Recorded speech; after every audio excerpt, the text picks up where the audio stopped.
মানবতা বিরোধী অপরাধ, পরিকল্পিত হত্যাকাণ্ডের মতো গুরুতর মামলায় আন্তর্জাতিক অপরাধ ট্রাইব্যুনালে শুনানি চলছে বাংলাদেশের প্রাক্তন প্রধানমন্ত্রী শেখ হাসিনার বিরুদ্ধে।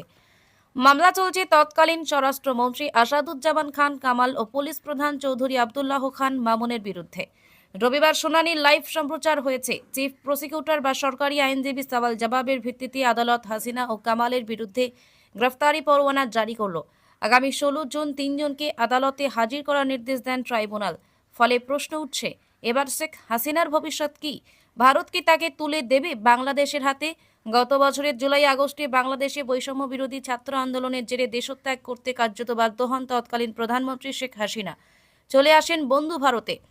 আপাতত তিনি নয়াদিল্লির নিরাপদ রাজনৈতিক আশ্রয় রয়েছেন। হাসিনা পরবর্তী সময়ে নোবেলজয়ী ডক্টর মোহাম্মদ ইউনূস অন্তর্বর্তী সরকারের প্রধান হওয়ার পর হাসিনাকে ঢাকার হাতে তুলে দেওয়ার জন্য দিল্লির কাছে একাধিকবার অনুরোধ করেছে। দিল্লি যদিও তাতে কর্ণপাত করেনি, এমনকি হাসিনাকে নিয়ে প্রকাশ্যেও কোনো মন্তব্য করেনি কোনো নেতা।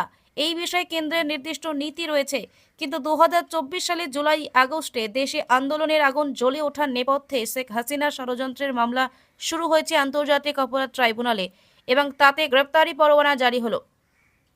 আদালতে সশরীরে হাজিরার নির্দেশও দেওয়া হয়েছে। তবে 2013 সালে ভারত ও বাংলাদেশের মধ্যে প্রত্যর্পণ চুক্তি অনুযায়ী দুদেশের স্বার্থে কোনো পলাতক আসামির বিচারের জন্য প্রত্যর্পণ করতে হবে। ভারতের মাটিতে ঢুকে পড়া বাংলাদেশি জঙ্গি এবং ভারতের সন্ত্রাসবাদী বাংলাদেশে নিজেদের আড়াল করলে এই চুক্তি প্রযোজ্য। তবে ব্যতিক্রমের কথা উল্লেখ রয়েছে চুক্তিতে। উল্লেখ্য, এমন চুক্তিতে কোথাও শেখ হাসিনার মতো রাজনৈতিক আশ্রয়ে থাকা কোনো ব্যক্তিত্বের ক্ষেত্রে প্রত্যর্পণের কথা নেই। সেক্ষেত্রে কেন্দ্র নিজস্ব নীতি অনুযায়ী এই বিষয়ে পদক্ষেপ গ্রহণ করতেই পারে।